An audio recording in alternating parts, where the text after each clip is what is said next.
Hey there guys, welcome back to Lost Odyssey. It's Chocolate Milk as always joining you today, and today we're going to be doing the little last few things in Uhra. It's going to be a short video today, but we're essentially going to be wrapping up everything that I had missed. Now this is the part where I had used the guide to then go through and get every little tiny thing. There's a few things in Gongora's mansion that I have to come back for, but those are going to be in a separate side quest, so don't worry about that. We're going to be exploring this new area today. This is the castle station square. Excuse me, that was hard to say for some reason. And this is actually a new area that we weren't able to get access to in the beginning of the game. So everything here is new. All the pots can be raided. There's some chests that we just opened up that were new. You know, posters can be taken off the wall, things like that. So just look out for all those things in this new area. Seth and Tolton actually came through here when they were going through the sewers, but they weren't able to explore it, obviously, because Gongora was giving his speech, so you'll probably recognize the area once we walk through it. However, we weren't able to do anything, so once you're done looting all those things, you're gonna come over here, and this is actually where we managed to save Set and everything like that, because as you can see, it's destroyed. And on your way through all this rubble, you'll want to talk to this guy here. He's looking for his father, who was swept up in all of the trouble when Gongora was giving his speech. So he'll give us the missing person poster. We're going to do something with that very, very soon. But I wanted to come to the castle. I think when I came here and I was recording this, I wanted to make sure I didn't miss anything, but there's really not anything of any importance here. Because this place is obviously abandoned. This is where Gongora had summoned those magic beasts to take care of the Ghosten army that had pretty much drilled through and obliterated this place. So as you can see, this is completely in shambles. The only thing that's you really want to remember is that the royal seal is here. This is the last royal seal you'll have to break. You can't break it until you've broken all the other ones, so don't even bother trying because it won't work. So I think that's pretty much the only thing that's really of any importance up here. But I just want to take a quick look around just to doubly check. But yeah, remember where that is. I'll be putting all the seals in a separate video. I think I've mentioned that a few times, but if you didn't quite catch that, I'll be putting all the seals and also what happens when you break all the seals later on in a video if you missed it. And there's also this room over here. Remember where this room is. It looks awfully conspicuous, although it's empty, and we'll be coming back to that later. There's something in there for us to get later on in the game, which again, I'll be doing a separate video on. But yeah, really not a whole lot going on in the castle.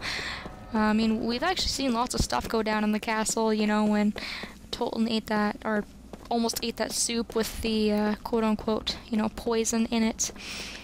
We had saved Sed from here, watched Gongora be king. We actually got to control Gongora in this area. We got to control Tolton in this area as well when he fought against those mud creatures. So a lot happened, but there's not a whole lot left of it. Taking a trip down memory lane, but nothing to collect, so not really all that important to us. Once you've gotten the wanted poster, you can come back to the square here. We'll find his father, and we're also going to drop off that letter that the soldier at the start had given us. He's in here somewhere, like in the square with all these people. I just gotta find him. No. I think it's this guy over here by the chests. Yes, it's this guy. My son is assigned to guard the Great Gate. You have a letter from him. And if you give him the letter, he'll give you a really good accessory. The Freedom Armband will give you 5 slots for your immortals. So that is an absolutely fantastic accessory.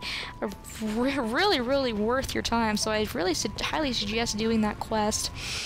And the last thing we're going to do up here is we're going to find that guy's father. So if you talk to this guy here who's standing in line, I guess he's like talking to like an information center, I guess, about, you know, this guy that he found who was injured. He's going to tell us he found some injured guy, he's taking care of him, you know, trying to find out who he is or where he lives.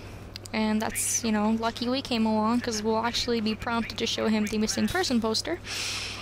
And when we do, he'll tell us to give, you know, the address to the guy who's looking for him. And so we have to go back and play messenger again, and we have to go back and do that and run here and run there. You know, it never ends. But that's okay, I guess. We get some stuff out of it, which makes it worth our while. So come back here, and we found your father. Yes, you're very welcome. And we get some components for customizing, so not as good of a prize as the Awakening bracelet was, but I guess different people have different prizes for things. It's the thought that counts. And that's about it for the Castle Station Square. Pretty much done up here, to my knowledge. Don't think I missed anything. So now we're gonna go back to the main square of Uhra, and we're gonna get some stuff that I missed there the first time around. So back to the Central Station Square we go, which is a very familiar area for us. And we're gonna go back to the train station, and we're gonna talk to the guy over here that's in between the information booth and the save point. And he's gonna give us some treasure hunt information. And this is actually really, really close. This is by the Station Square Monument, so we pretty much only have to walk out the door to get this treasure, and I love those ones where you get the treasure and you can get it, and then you get it out of your way. You don't really exactly have to go a really, really long ways to get it, which is always nice. So once we're back out in the square, you're gonna walk over to this statue here, and there it is. We get the Gaia Breaker and Gaia Ring combo. Gaia Breaker is a pretty good weapon for the time being. You'll get better weapons along the way, but for now, that's going to be really useful to your party. And that was about it for there, so let's keep moving on in the city here, doing the few last little things that we missed.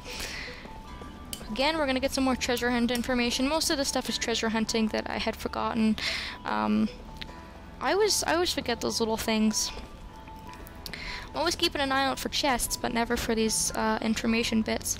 So the guy outside of the tavern will give you some treasure hunt information. Something about an heirloom in the sewer, which is kind of strange. I don't know if he dropped it down the drain and then, you know, it landed in the sewer or something, but I don't really want to go back there. But while we're here, we might as well. So once you get the treasure hunt information from him, you can go back to the tavern, where we can get some more stuff, which is really weird, because a lot of stuff has actually happened in the tavern. You know, and usually they don't make, you know, a big deal out of little areas like this, but I'm kind of glad that they did. It's kind of cool. So if you talk to the innkeeper once, he'll tell you about the first treasure hunt, which is some stuff behind the inn, and then you talk to him a second time, and he'll give you some information about some stuff that's actually in the sea. It's over by Grandstaff, so that one's a little bit out of our way, but we can get the stuff that's behind the inn and also the stuff that's in the sewer, and that'll pretty much close out the video. As far as I know, those are the only few little things that I missed in the city, and we should be able to then leave and move on with our lives and hopefully get either some more, you know, optional things done, or we can go right to the dungeon, depending on, you know, what I feel like uploading. So we're going to take the exact same path that Tolton and Seth used when they were here by themselves. We're going to use the back door here. The first treasure is behind these crates, and then you're going to go down to the sewers. Unfortunately, hate this place. Never think you have to see it again, but you do. But luckily, it's very, very close. We only have to go, you know, go a little ways, and it'll be done with. So we just go down here where we emptied out that water. And it's right in the corner here. And after that, we'll be done. We've pretty much got everything in Uhra. As far as I know, we pretty much have got everything done. There's a few things that I missed, like I said, in Gongora's mansion. I'll be going back for those later, so don't you worry. If there was anything I missed, feel free to point it out. You know, other viewers deserve to see that. If there was something that I missed, Don't know what we'll be doing in the next video. I guess you guys will just have to see. So thank you guys all so much, very much for watching. This should be the last time we'll see Uhra for a little while, and hopefully we'll be doing some more fun stuff in the next video. So hope to see you guys then.